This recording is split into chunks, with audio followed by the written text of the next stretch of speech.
When you work in a firehouse 7 blocks from the 2 tallest buildings in New York, you get to know every step, every staircase, every story. This morning, Jim. Couldn't get too close to that razor blade. I'm James Hanlon.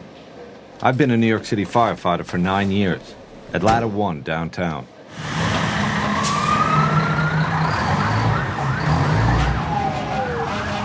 Last summer, the summer before 9/11, there were days we'd go to the Trade Center 5 times in a single shift. The 10-4, we're going to also send you some help.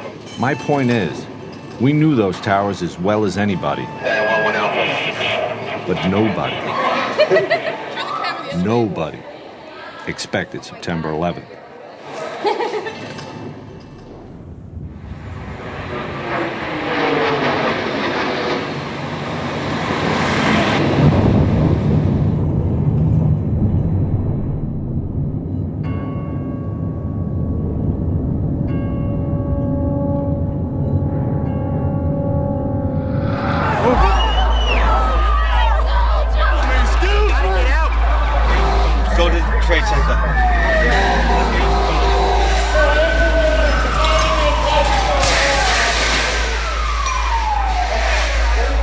On that day, guys from my firehouse, my best friends, were some of the first firefighters into Tower 1 after the plane hit.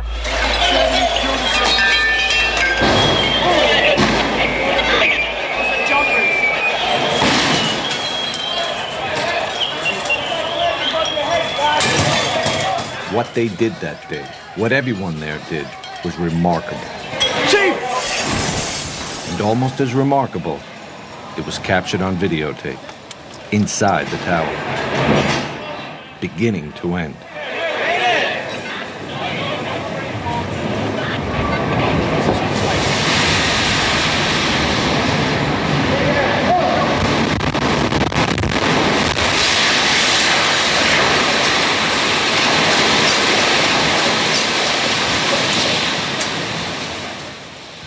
The tape was shot by 2 brothers, Jules and Gideon Naudet.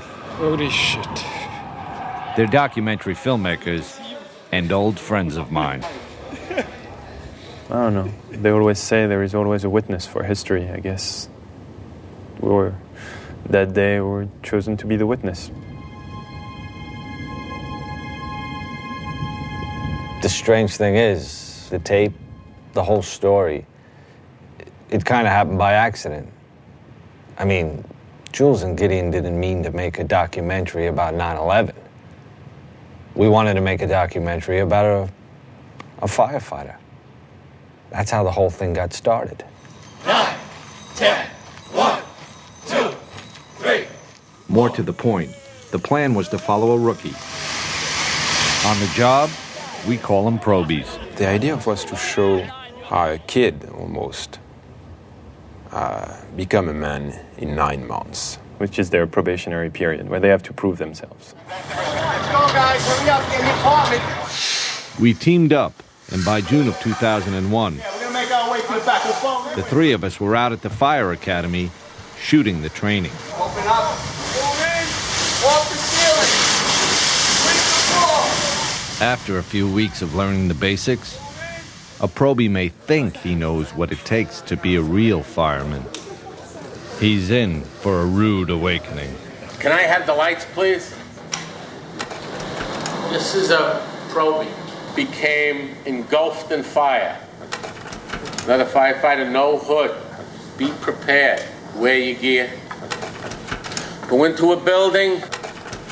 You never know what's going to happen. The fire is starting to really roll over my head now.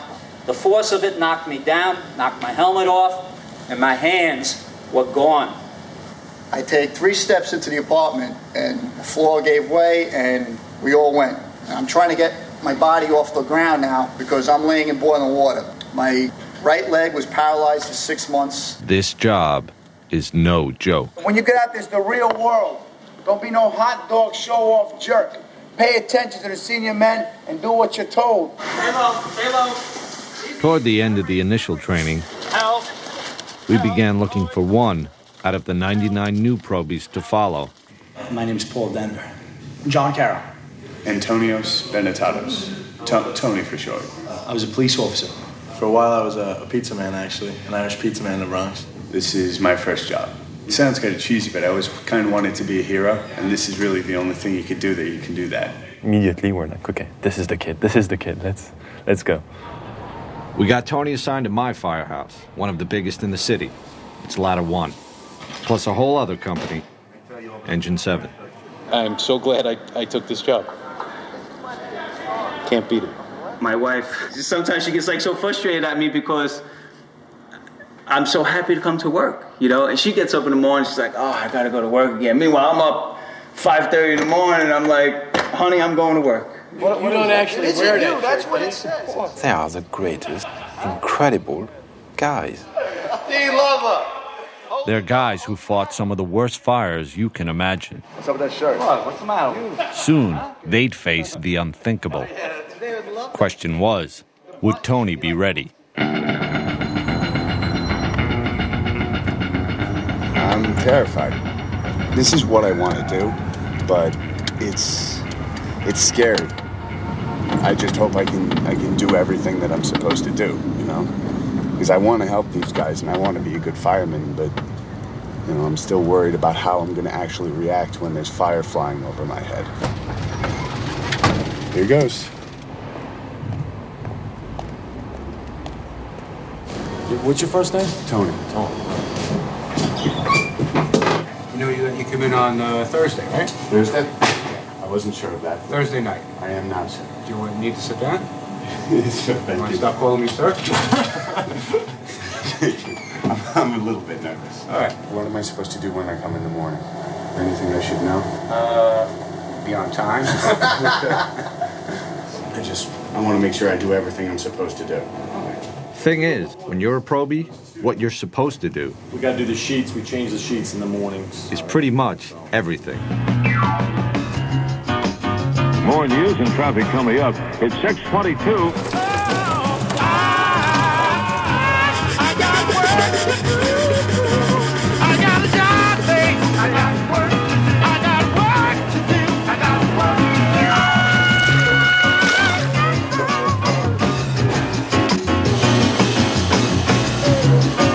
Get all the wheels, then we start up top and we wash the rig down.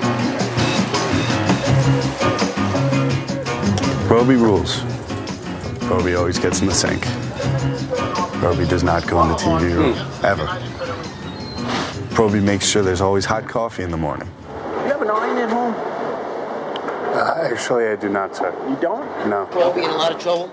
Take two. I think I'm doing decently. You know, I'm still waiting for a fire, that's all. Just waiting for a fire. And I think that'll, you know, make a pretty big difference. Engine, ladder.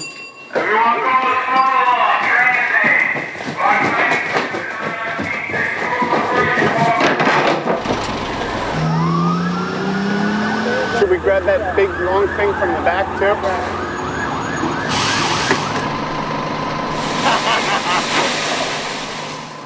Thing is, guys say there's two kinds of probies.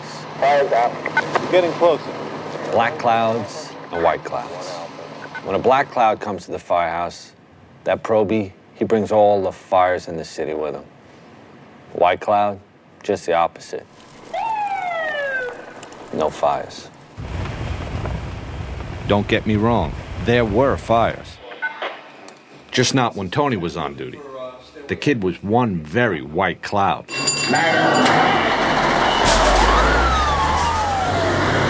what do you say? Does it feel like fire today? Or, yeah?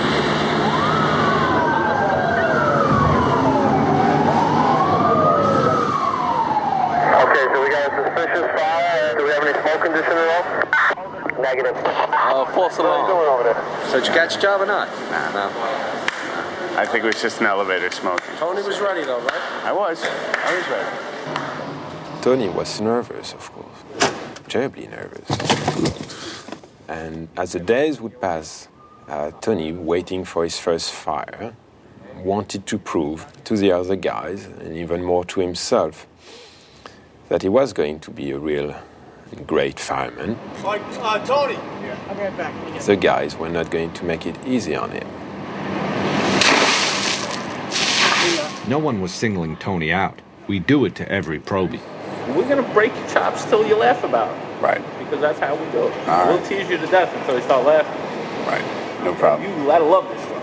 No, Sooner or later, and you will. Yeah. But before you can love it, you've got to learn it.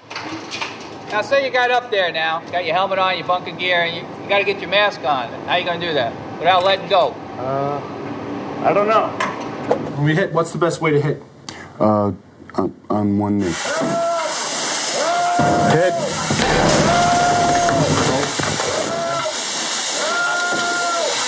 Hot in here, hurry up. Make a quick sweep, it's hot. You gotta go under the bed. You go under the bed. The next time you do this for real, you're going to be more cautious. Right. You're fine. Right. All I want you to do is learn to relax. All right. You got to remain calm. Okay. So you got to control that surge. Okay. Okay? Not bad. No. Not bad. Yeah, that handwriting's getting better already. Thank you. All right. Payday today, baby. Yes. Okay. Thank you. For 2 weeks, I got $672.25. Oh, you gotta be kidding me. You couldn't even buy a six-pack with that. Holy crap. It's starting pay, you know? If I wanted to get rich, I would have become a lawyer. But I wanted something that I'd be able to live with for the rest of my life. This I can live with. A lot of the guys feel that way. You need to get up in the morning and look yourself in the mirror and say you're doing something with your life. Somebody's in there. Hit the door. You do your job, you risk your life to help people. And with time, you become part of a unique, extended family.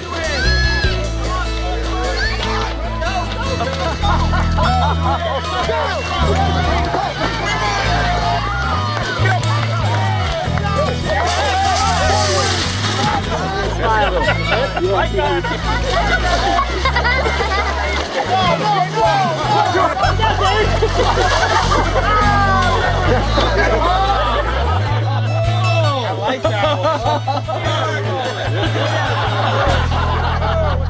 We do a lot of things with our families together. You know, you got a bunch of guys here that just, they want to be here.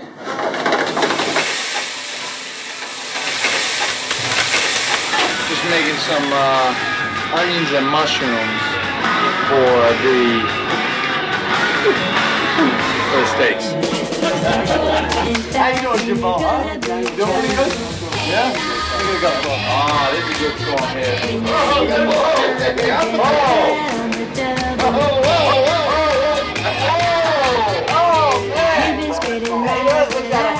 here. Tell me one other job where everyone sits down to dinner together every night.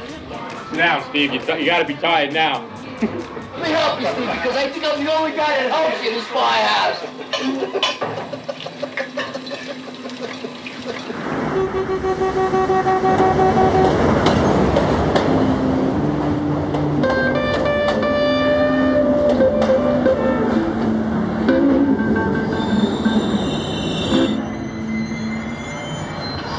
I know it was you, Fredo.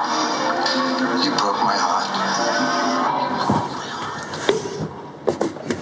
It's been 4 weeks, I think, 5 weeks, something like that. And I'm still no fire. It'll come. Probably when I'm asleep and not ready for it. That's when it'll come. It's 2:30 in the morning, bro. You can sleep. You can. All right. Trust me. When the alarm goes off, they'll come and get you. Engine, ladder.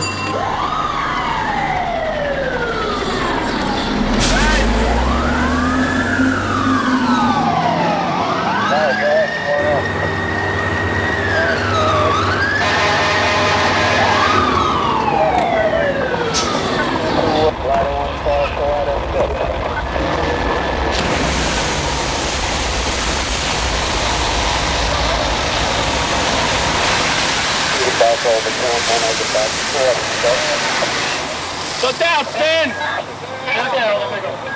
I got to spray water. You're getting closer. There you are, Tony. Look, your first fire. And it was a car fire, no less. That's all right. My first fire was a garbage can fire on West Broadway in Franklin. Listen, Tony was getting closer. Did he wave to you? Yeah. But for the record, that was some flame. Look at all the smoke. It wasn't a real fire. Hey, Chief, come see his first fire. If they're all like that, it's going to be a fun 20 years. Come here, there's fire over here. Here's the fire, see? Stretch a line, put out the stakes. By the end of August, we knew that we had a great cooking show, and there were no fires. Waiting for a job. That was a very big concern. But every time we would talk with some of the senior guys, they always told us, well, be careful what you wish for.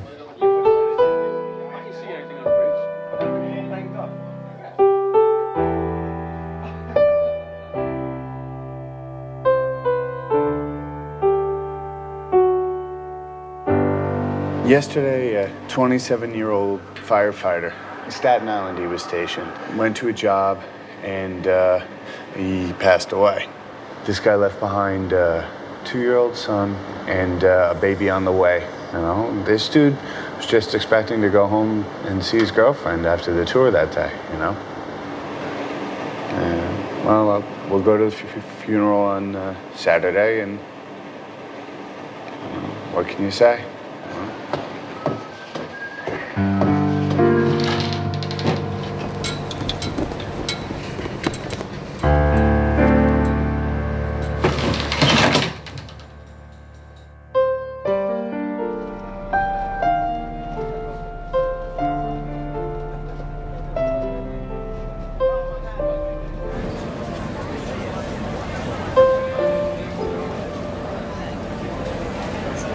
Detail. Hut.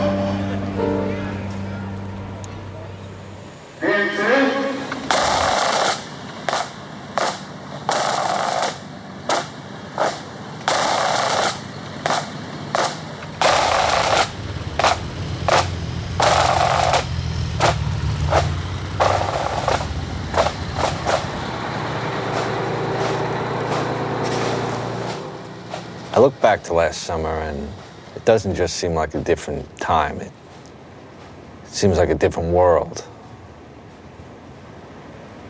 At the time, we didn't think there could be anything worse than losing a single firefighter. I mean, looking back, we were kind of innocent, especially Tony. A bunch of the guys were talking about what different parts usually get them at the funeral. When the coffin went past, that was a little rough. I don't know. I hope it's my last one.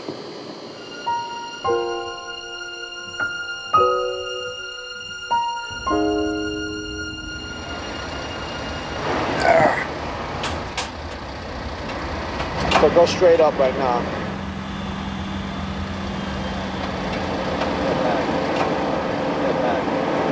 There's a lot of things going on at all times, you know. Shit's hitting the fan, the roof starts to collapse, you gotta get off. You know, you gotta really improvise. Right. You know what I mean? Right. Basically, you have to be on the top of your game. Right. You're not the OV. You're on the top of your game. This is not a joke, this job. You know? Right. It's a lot of things to think about, you know. And tunnel vision, focus, really, because that's what's going to keep you alive, and that's what's going to give you the opportunity to help anybody else. Right. Right. You ready to blow down? Fire or no fire, Tony had learned a lot that summer. Get him over the roof, make sure he gets down. Sure, he had a ways to go, but we'd teach him. Far as we knew, there was plenty of time.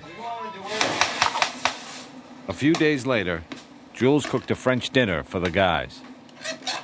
At least he tried to. Decided to cook leg of lamb, which I told him for a long time was one of my specialties.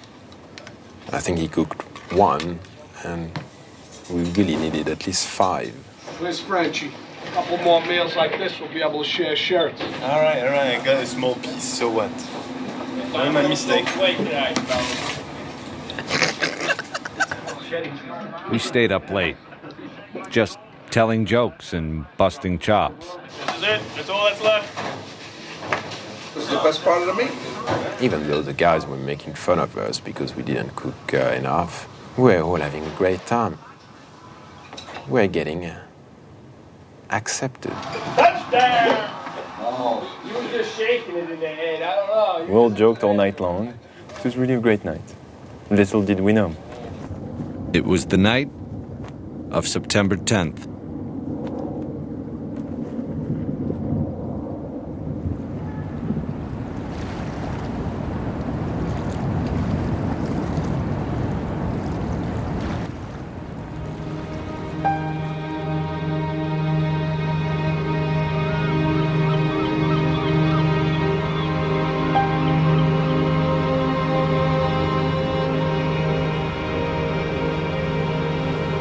Beautiful day today, sunshine throughout, low humidity, really a splendid September day. The afternoon temperature about 80 degrees, great weather for the primary election.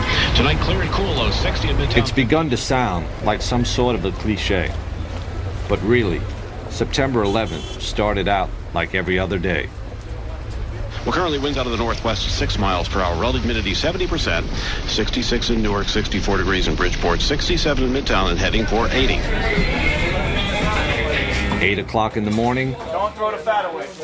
the day guys were just coming in. I was off that day. 13 guys from my firehouse were on. Whoa! What happened? Around 8:30. Matter. I believe the run came in. We get the run for the gas leak, or an odor of gas in the street, actually, I think it was. It's just Lispinard and Church, odor of gas. And we responded. Arrived in minutes. You know, I don't think anything of it. You get on the rig, you go, you say, all right, it's an odor of gas. Jules was riding with the battalion chief, Joseph Pfeiffer, videotaping. It was just another call, and I'm riding with the battalion chief. It was basically camera practice. See, Jules had only been shooting for a few weeks. Before that, Gideon was the main cameraman. Every time the battalion goes, I go. You know, I just need to practice, so I shoot.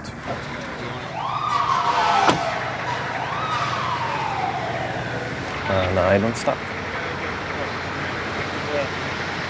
You wanted to check the water gas pop over here? No, the gas main's right here. Right down there. We checked the area with meters, and it was kind of routine and pretty simple. It was 8:46 in the morning. And then we heard a plane come over, and in Manhattan, you don't hear planes too often, especially loud ones.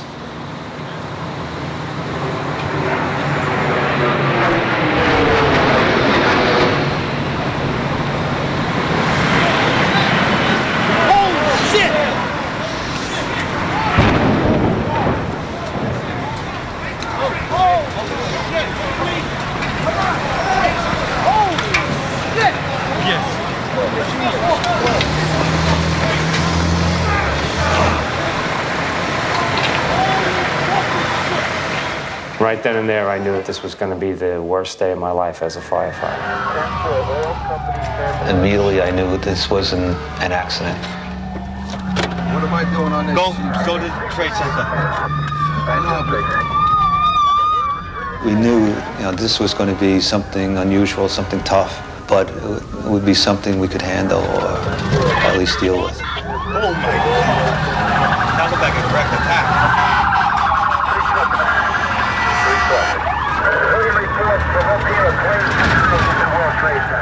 Chief Pfeiffer made the first official report.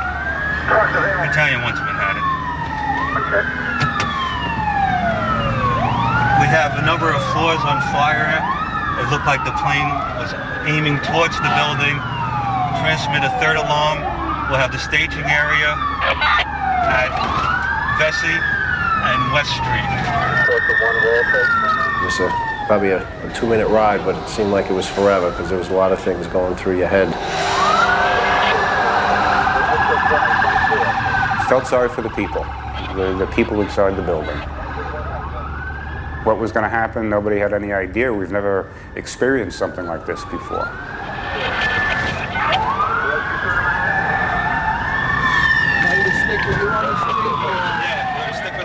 Everyone we was passing was looking up. It's like the world just stopped. We are just currently getting a look at the World Trade Center. We have something that has happened here. Flame and an awful lot of smoke from one of the towers. Whatever has occurred has just occurred within minutes, and we are trying to determine exactly what's on. As we swung around in front of World Trade, my mind tells me, wow, this is bad. What do we do? Like, what do we do for this?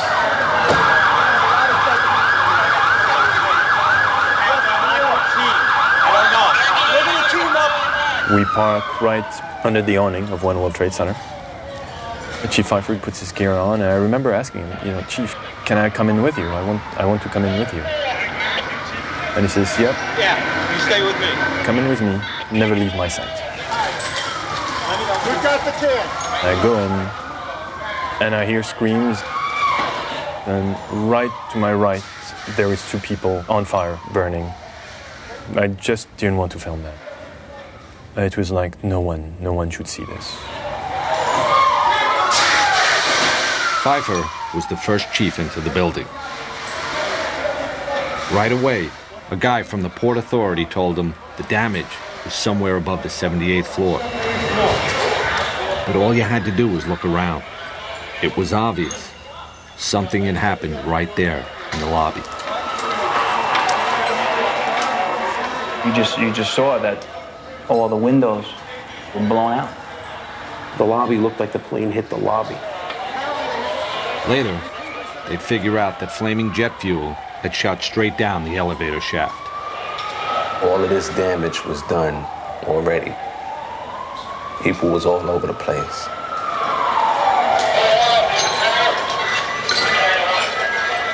So you knew it was going to be worse when we got upstairs. Flames are shooting out.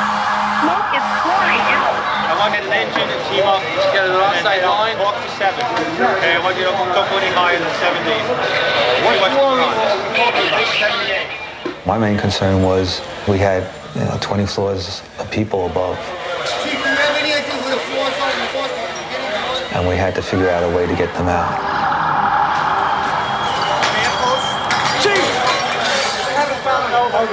You don't have an elevator yet?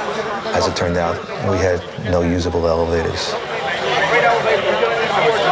Any elevators working? With the elevators out, there was only one way to get up there. Walk. Companies come in.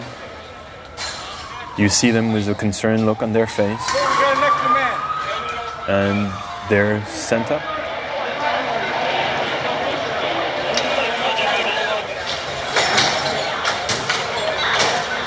A firefighter in full gear, carrying 60-something pounds of hose and equipment.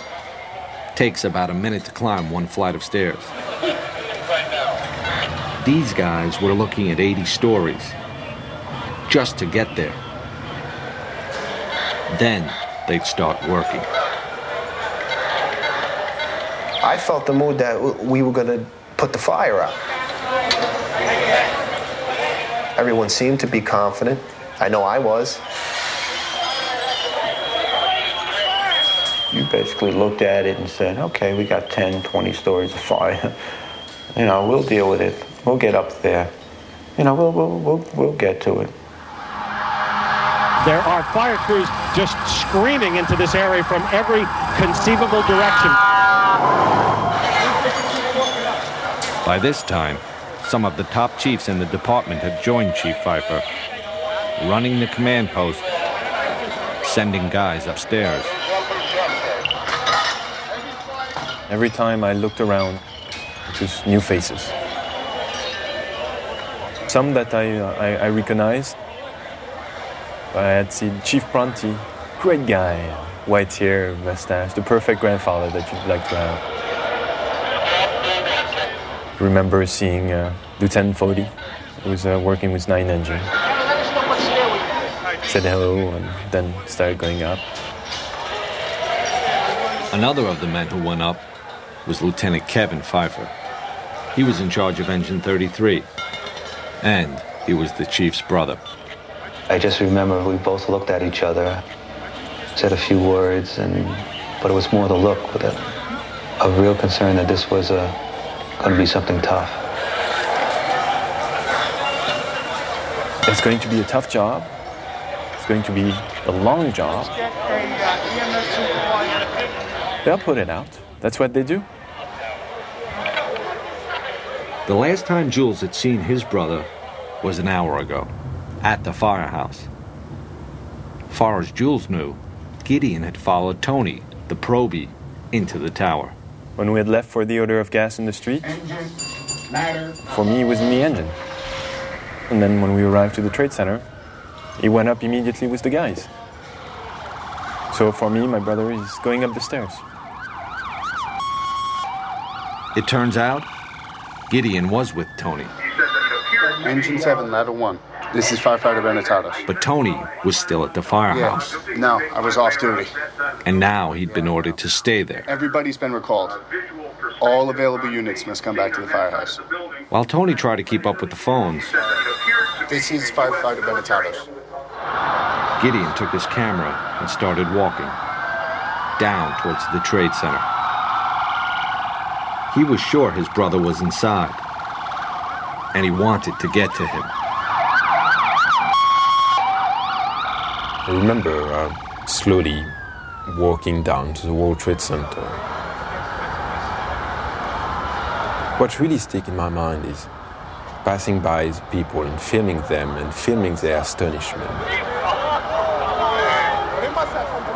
And the eyes saying, this is not happening.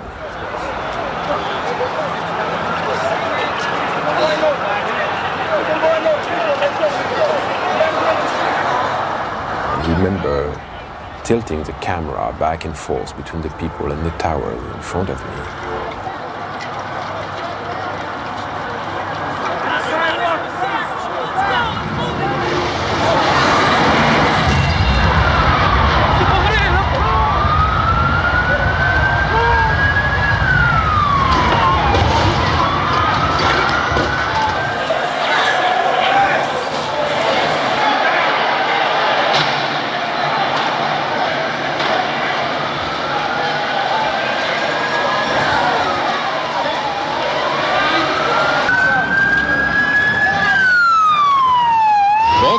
Of the World Trade Center have been hit by aircraft. Both are in flames. Both suffered explosions.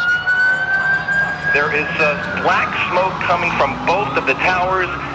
It's a horrific scene here. There's debris flying through the air over the East River here into Brooklyn.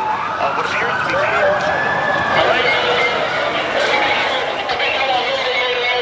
Mayday. There were 2 planes. I saw the second one hit. It hit the other tower. All we knew was that a second plane hit, and we had a lot of people trapped. Stay together. Stay together. Let me know what's going on. We're just going to have to walk. There's no way to go. Second plane just missed. All right. Now the Chiefs would have to set up a whole other operation over in Tower 2. Wait, no, I'm going to send him up. I get no chief up there.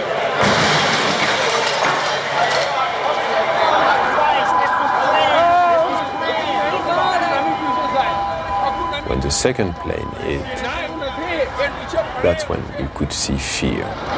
Both of them are on fire. You could see it in everybody's eye. Tell her your co-workers are with you. There were people from all over the world in these streets. Different colors, different languages. on those few blocks between the firehouse and the World Trade Center, the entire world was there. There's two aircraft. Two aircraft. The first one on one World Trade Center. The second one just happened. And they were all looking at the same thing and talking about the same thing and reacting the same way. We saw a plane going into the plane. Went straight into the building, right there into the side. Plane? Yes. How big is the plane? Yeah. That was a direct hit. Huge one. There were two planes? Yeah. There's two. One in each building. Yeah, I saw the last one. We heard boom in the whole field. What are those people going to do? On the second one? All the elevators are blocked out. Yeah. Well, the staircases must still be, right?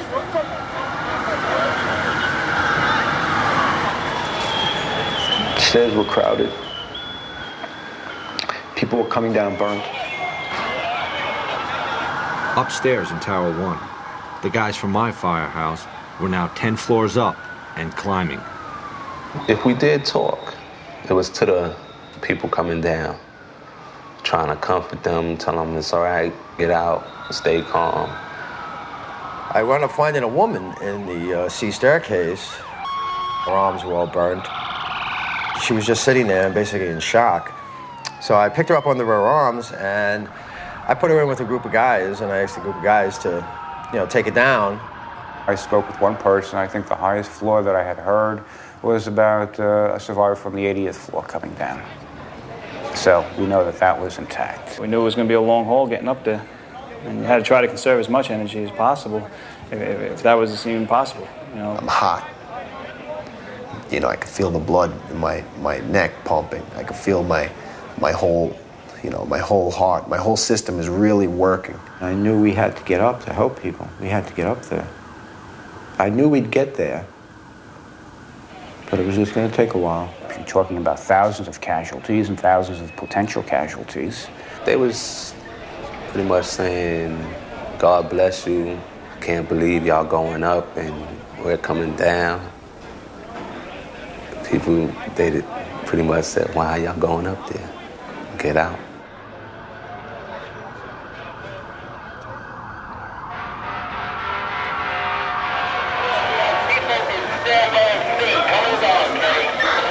Their concern was to get everybody out. That was the key. As much people out as possible.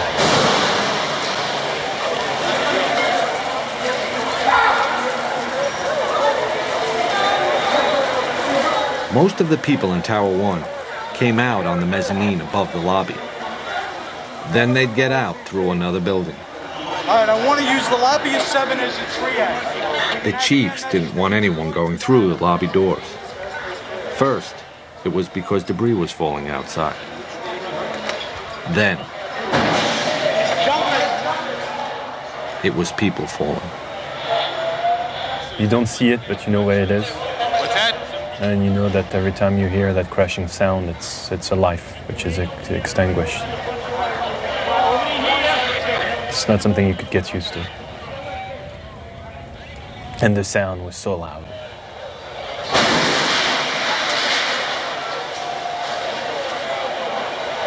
I just remember looking up, thinking, how bad is it up there that the better option is to jump? Let's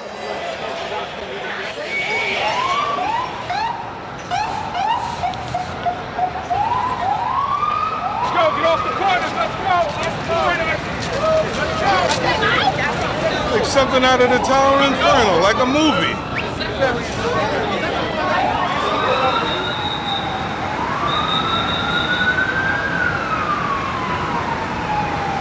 Wins News Time, 9:12, a major disaster in New York City this morning. Breaking news now on 1010 Wins. Well, we now have some insight as to what's going on the air here. The FBI is now investigating reports of a plane hijacking before these crashes we're telling you about at the World Trade Center towers this morning. Rescue crews are making their way to the scene, and all of this unfolding in one of the busiest places in the world, in downtown Manhattan.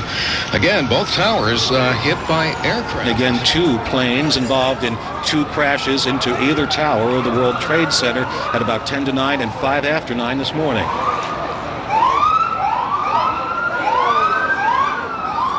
Pieces of the building and the planes actually landed blocks away. Gideon was walking with his camera when he found a chunk of the plane engine that had crashed completely through Tower 2. Don't be kicking stuff over here. This is evidence. No, you don't kick it. All right, just get out of the area. Just go. This is evidence. You're kicking stuff. What's the matter with you? That was as close as Gideon would get to the Trade Center, without a firefighter anyway.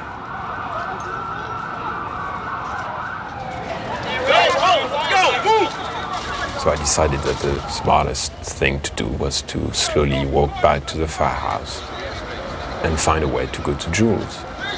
We're just getting word now. One of the two planes was hijacked after takeoff from Boston. This is two airplanes have crashed into the World Trade Center in an apparent terrorist attack on our country. We now have reports of a fire at the Pentagon. A fire at the Pentagon being reported this morning. I was just saying that the officials are calling this an act of terrorism. They're saying that's clearly what it is, clearly not an accident.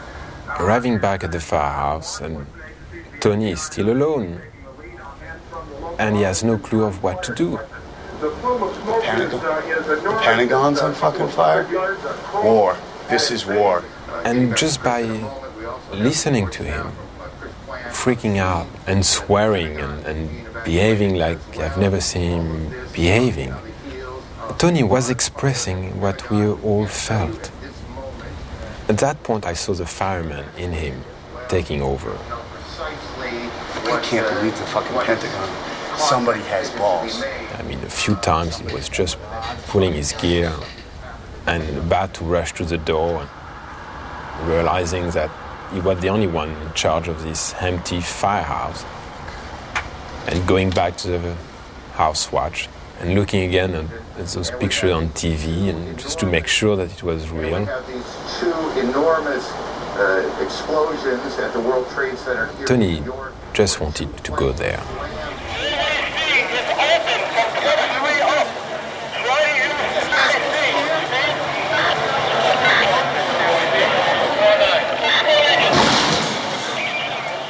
In the lobby, the chiefs were trying to run the largest rescue operation any of them had ever seen.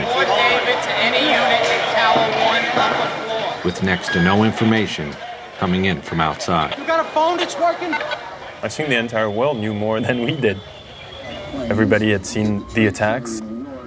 Everybody had seen the tower burning. De New York, un avion s'est encastré dans une des deux Had seen the Pentagon. For us, we didn't have a clue of what was going on outside our lobby.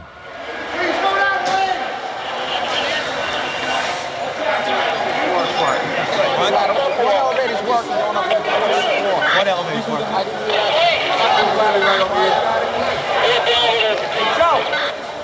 Just like a beehive, that place.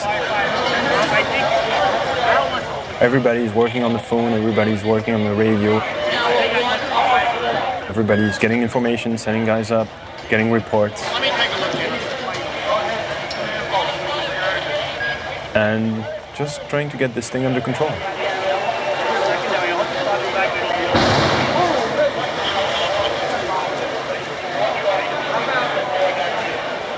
At one point, there was even a rumor a third plane was heading in. You got to remember, at that moment, anything seemed possible. Other than NYPD, Port Authority, police, and the military. And I need that done now. Another fucking plane. Strategy to get as many people out of the building, let it burn up. We got a lot of people with us, so we got to get these people out. That's the priority. On top of everything else, just talking to the guys in the stairwells was tough. Fort David to Battalion 7. The tower's internal communication setup had been knocked out by the crash. That left fire department radios.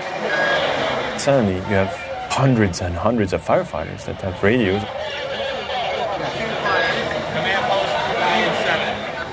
Seems to become more and more difficult. Command post Battalion 7. OEM 1 to base. Please provide me again with your location. Was anyone in this car? Is there anyone in this car? You had one guy from the WTC who was trying frantically to reach anyone on the elevators. 69 car. Anyone in this car? Oh, is there anyone in this car? And going through the list, Hello, is there anyone in this car? and there's about 98 elevators in the World Trade Center. Is there any kind of recall capability? Can't speak. Evaluate which one's good and which aren't. In the middle of all this, suddenly an elevator opens up.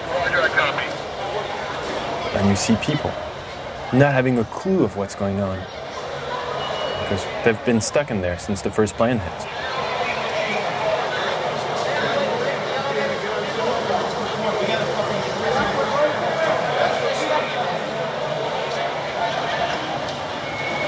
I was seeing the look on the firefighters.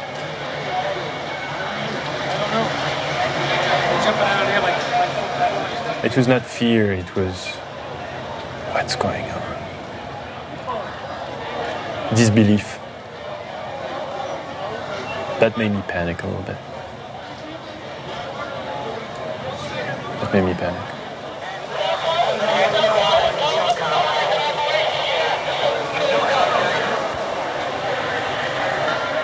It was the first time I had seen Father Judge, the chaplain, as he's called.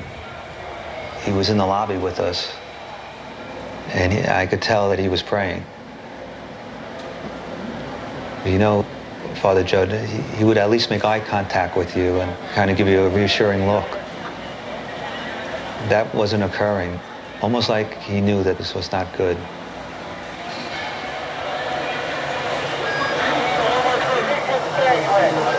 This is a dangerous way to go out. You just can't believe it. There is one big hole in the side of this building, and there's like little fires now, and lots and lots of smoke. And people that I talked to are like, it's a plane, it's a plane, you can hear reports that it is a plane. Where we are. Back at the firehouse. What's up? Off-duty guys were starting to show up. You know, we're just waiting right now. What's that? We're just waiting right now. Tony he just had one thing in his mind. This is bad. To go there. And he couldn't. 2 fifth alarms right away. And you know the fucking Pentagon is burning now. What? Pentagon's burning. I want everybody to stay here, and they're going to deploy us as needed. Right now, they got enough guys down there. They want us in case anything else breaks out. And that's when Chief Burns arrived. I need a cup of coffee. Larry Burns joined the fire department in 1957. Retired a battalion chief 3 years ago. I couldn't wait. I had to get down there. Because you know what? They're my firefighters. It's my building. It's my city. Leave your gear all together, get a flashlight, and a bottle of water. Okay. Told the probie, get your gear, let's go. I remember Tony asking me to bring him some gloves, medical gloves. Box of gloves. Go grab a box of gloves. And by the time I found them and rushed back, they were gone. The probie and the retired chief were lost in the crowd, headed down to the Trade Center. I think at that point, the lobby was pretty empty. There were just a few of us in the lobby, and we were discussing tactics. This is Tower 1. This is Tower 1. Put a big 1 here. Some of the outlying companies didn't know what Tower 1 was and Tower 2. So we were just trying to help them out by writing it on the desk to make it obvious to people. It was just before 10 o'clock. A little over an hour since the first plane hit. Firefighters from all over the city were inside those towers. Hundreds of them.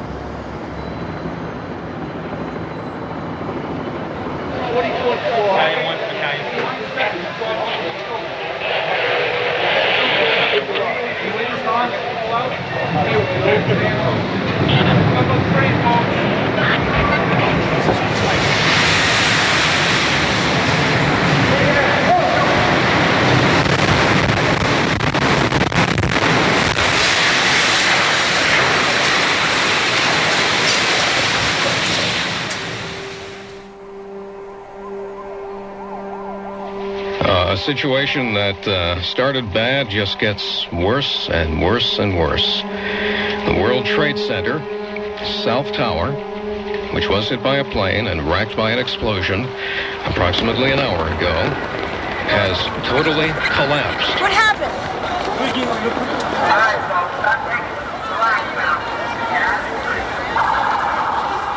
If you're just joining us this morning, you're in for a horrific surprise. The scene here is just one right out of one of the movies you would see in Hollywood. People walking around with cell phones and tears, holding their heads, looking up at what's left of the World Trade Center and just shaking their heads in disbelief. Out on the street, everyone knew what just happened. The South Tower was gone. They saw it collapse and ran.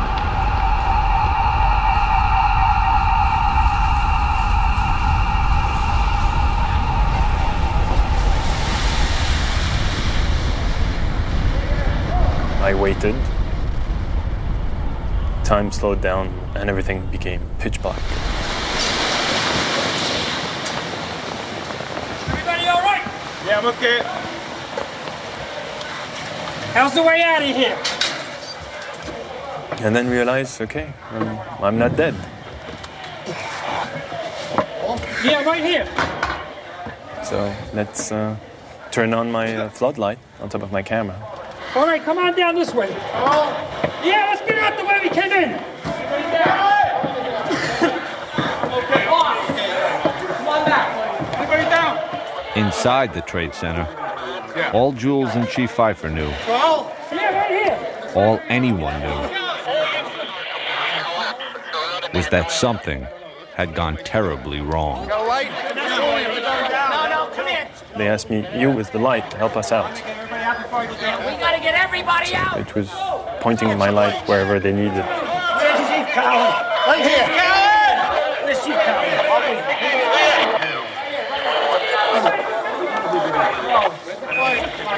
I remember seeing Chief Pfeiffer. Command post Tower 1. To all units. Evacuate the building. Command post to all units. He gave it right away, very calm, didn't wait. And it was, for him, it was a precaution. It was, okay, something wrong is happening. Let's get everybody out. Where's that flashlight? From the tone of his voice, I knew that it was no normal thing. I knew it was time to leave. I remember saying to the guys, well, we're on our own now. And for the first time, I looked in someone else's eyes and saw fear. Which you don't see with the firemen. We orderly evacuated. It was such a long walk, 21, 17, 16, 15, 14, 13. And I was going down the stairs. I could remember a fireman resting on the landing and telling them, we've heard a mayday, get out of the building. And, I don't think a lot of them, I know for a fact, did not take it serious. You start to feel your anxiety build up. And take a deep breath, and you say, it's going to be all right. Let's just keep going. Our brothers ahead of me, brothers behind me. We're in this together. We're fighting together, and we're gonna do what we have to do. Sarge? Hey, Pete! Come on, Pete! I was not even consciously filming. I was just had my camera by my side and pointing the light wherever they needed. Needed my light to actually help someone, and then I realized it was Father Judge. Guys, here, we need a hand here. We saw him lying at the base of the escalator where we were. And I removed his white collar and I opened up his shirt. Okay, Eddie. Put it down, put it down, put it down. And I remember checking for his pulse and realizing at that time he was gone. All right, we got 4 guys. I'm here. Where's Chief Hayden? Up the escalator right here. Come on. Up it right here.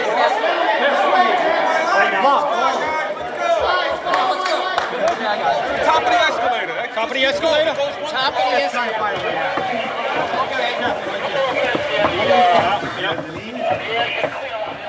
After that, we had to figure out how to get out of where we were.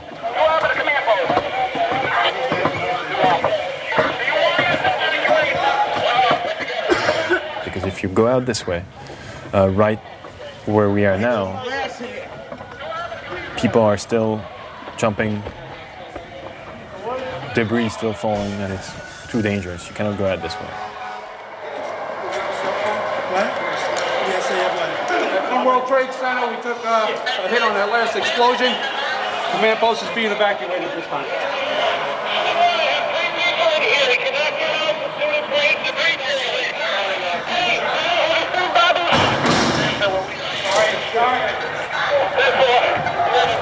Get out here? Out this way too? Chief Pfeiffer tells the people carrying Father Judge, okay, stay here. Which way? I told them that I'll be back and wait here, and I'll see if the bridge is still here. Chief Pfeiffer went to check one of the footbridges leading out of the Trade Center. If it was still standing, it'd be their best way out. What are we gonna do? There's no way to get home.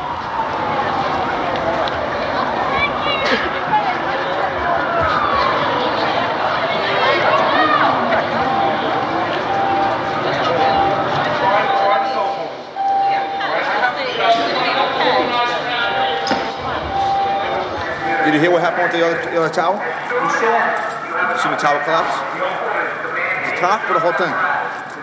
It looked like the whole thing, and now what they said was the FBI just came here and they said that a third plane is what did it. Another plane hit it. We'll head down together.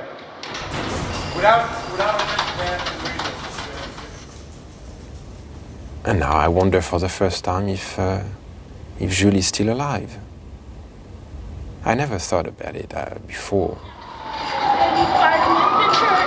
Honey, it's a terrible, terrible day. I'm sure they're happy. I realized that Jules could be dead at that very moment. And I was feeling so responsible. I was the one who put him in this situation.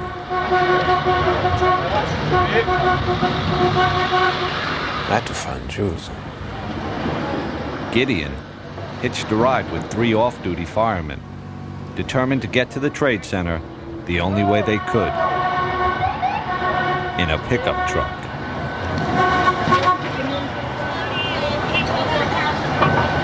Billy Cosgrove!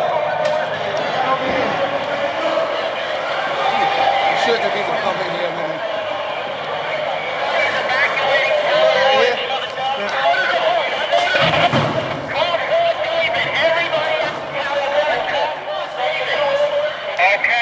Battalion 1 to Division 1.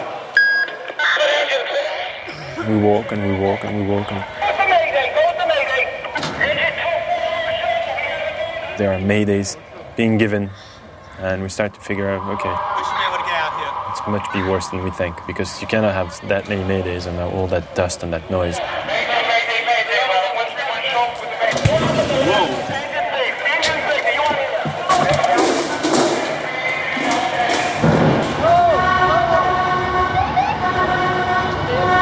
That's when I felt the danger for the first time.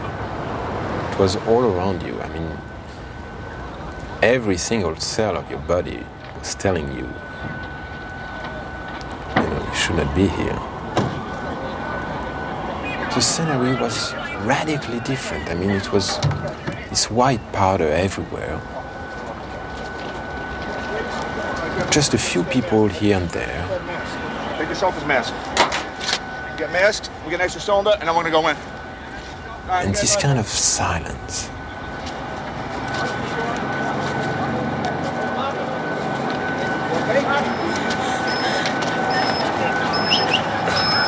You have ambulances straight down. Of course, there's no word on casualties. You have ambulances straight down. But suffice to say, the loss of life presumably profound. Ambulance straight down. Ambulance straight down. Of course, at this point, everyone's concern is just getting north, getting away from the World Trade Center, as well as finding out where their families are. The south tower of the World Trade Center just minutes ago collapsed to the ground. Only one tower is standing at this point. I have a direct line of sight to what is left of the World Trade Center. The fire continues to burn. I can see the flames through the thick smoke.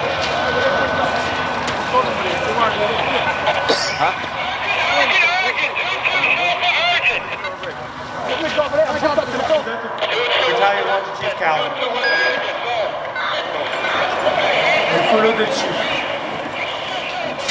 By this time, Chief Pfeiffer had found a safe exit and tried to radio the men in the lobby. No answer. So we walked across the bridge back towards the Trade Center. Still trying to call on the radio and not getting through.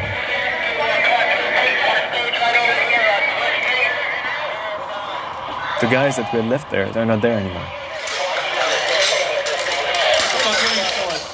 They had already gone out another way, carrying the body of Father Michael Judge down the street to St. Peter's Church.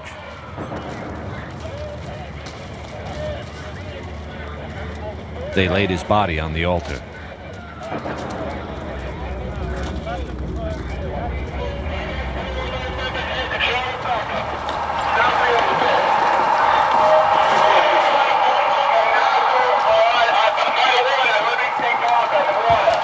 The chief, his aide Eddie Fahey, and Jules walked outside, underneath the footbridge they just crossed, and into a scene that none of them could even comprehend.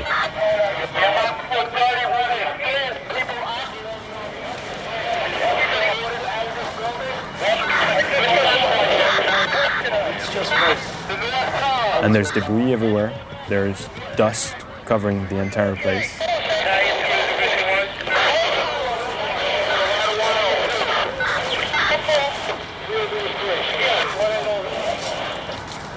And we look, and the tower's here. So we say, okay, probably to something else. The tower is nice, it's standing. The other one, we can't see it, but it's probably just, on the other side, and no one tells us. We have no clue. Where the Trade Center was just covered with smoke. And that's not unusual for a fire, to have a building disappear behind the smoke.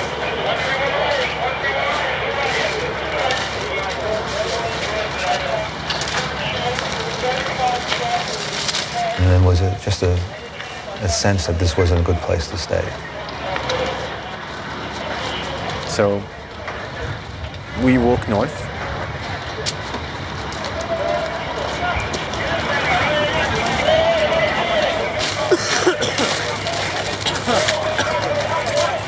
Just trying to figure out what took place here, and then try to gain some control.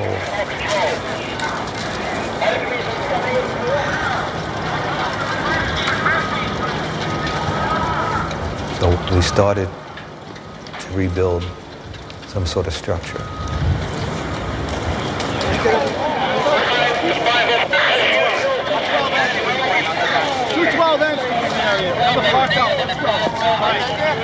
We got everybody out of the lobby. Was in the lobby. Chief Pfeiffer's priority was to set up a new command post and find his men. Right now, they were coming down the stairs. At some point, I started to run. I don't even know if I was touching stairs on my way down. When I got about to 3 or 2 is when I started to think of my family, So I got to get out of here. When we got out to the lobby, it was unbelievable. Nobody was around the command station. There was nobody at the command station. It looked like the end of the world. I joked about it. I said the command post was abandoned. The board was set up and nobody was there. I said, oh, this is not a good sign.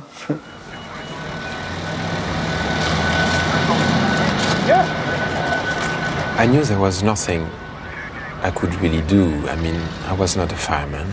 I had absolutely no medical expertise at all. As just a civilian. But as a cameraman, yeah, there was something I could do. And it was to document what was happening. So the cameraman took over and just filmed.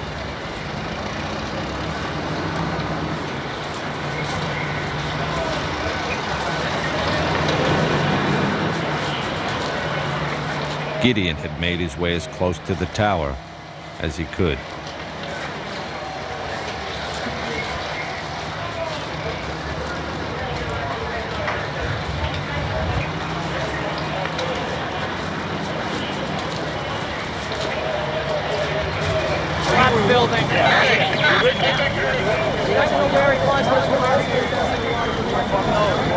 strange enough, I kept the only thing that was my preoccupation was to clean my lens.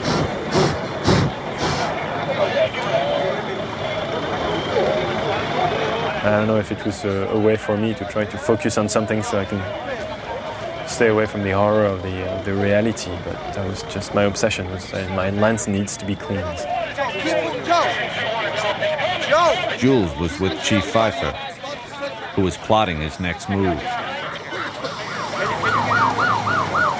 The firefighters from my house had reached the lobby and scattered. You know, kind of walking at this point. We knew we were out of the building, felt we were safe. Unfortunately, there were people jumping out of windows. You could see them hitting the ground all around you, debris hitting the ground. I thought we was going to get out the building, the chiefs will meet up, and then we come up with a plan, and then we go back in. That's what I thought it would be, something like. Just before I walked out, a fireman out in the middle of the street was yelling at me, wait, wait, throwing up his hands. And that time I waited, and there was a big thud, and then another thud, and there was two people who had fallen or jumped from way high up. Get yourself accounted for with Chief Tory down at staging. Let's move. Come on, officers. Basically, everybody was standing right in the shadow of Tower 1. It was 10:28 in the morning. And then comes that sound again.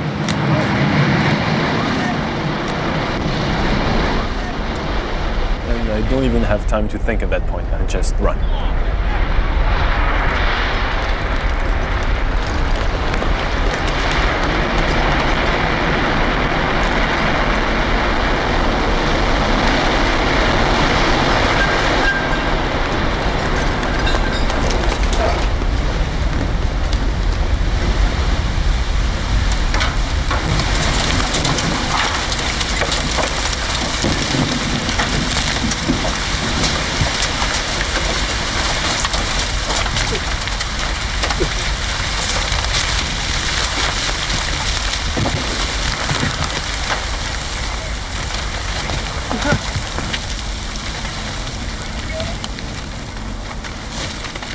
And it's dead silence. There's nothing. No radio calls, no sound, nothing.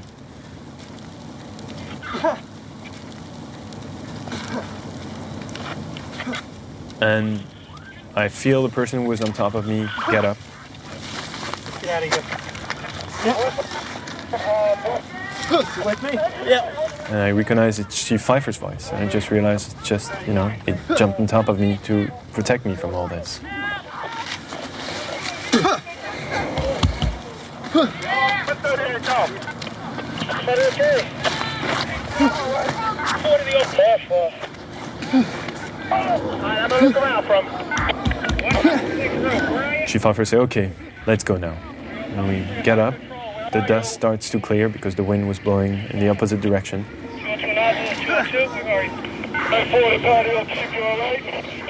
After that, it was just trying to literally walk around the block and regroup and walk back to the scene and see what we could do.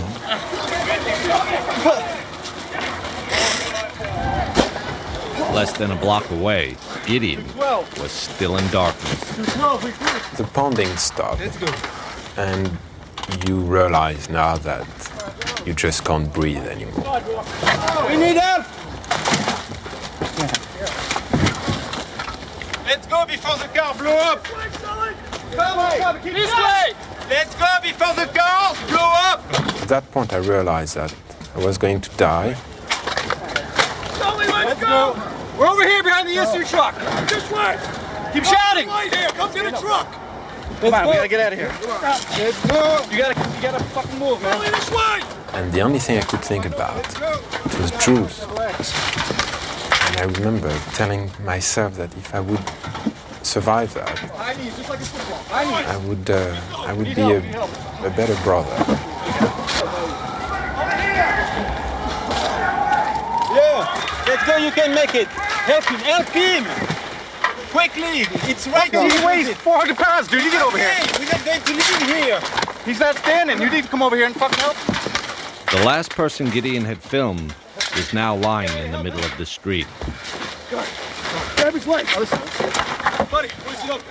This guy must have been standing outside in the street when everything collapsed. And he survived it. And with the help of an FBI agent, he walked him to safety. And we can't see a thing. You have to walk, sir. You have to walk. You're almost there. Almost there. Come on. Yeah. And he would pass out every second. So it was very difficult to carry him. Thank you. No. Moses! Do you have some water, something to drink? Thanks. Open your mouth. Open your mouth, because I need the water, too. Thanks. I had been in this street 3 times in the last hour. The first time it was full of people. The second time everybody was running away from it. And the third time, getting out of the last collapse, there was just nobody. And everything was white. Everything was covered by the dust.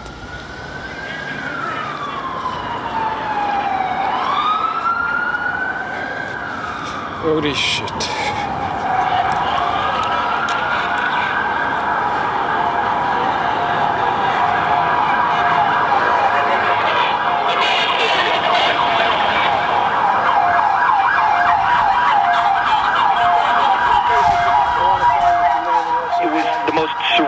Scene I have ever seen. I cannot describe what took place. It is a scene just not to be believed. The smoke's still billowing. What we do have is a lockdown. You can't get in, you can't get out, you can't go up, you can't go down. I see that I'm still in the middle of the street, and I see there is a little deli. It seems to be open in the corner. Yeah, we're getting on too now. Oh, okay. Come on in, guys.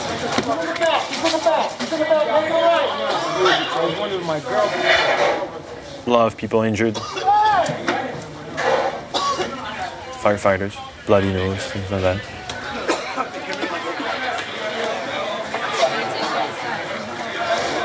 And then it hits me. Now, where is my brother?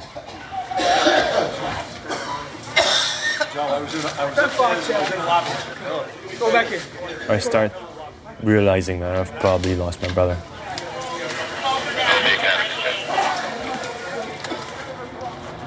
So I try to go back to the World Trade Center. I need to go find my brother. Where are the guys? I have no idea. I was with Chief Pfeiffer. And I'm in the middle of the street walking, and a cop approached me and says, you know, who are you with? I'm with the chief of with Battalion 1. Oh, you're Battalion 1? You got ID? I don't have ID. I have my letter from the commissioner. Take your letter and your camera and get out of here. All right? Go. So I go back up, walk north, not really knowing where I'm going.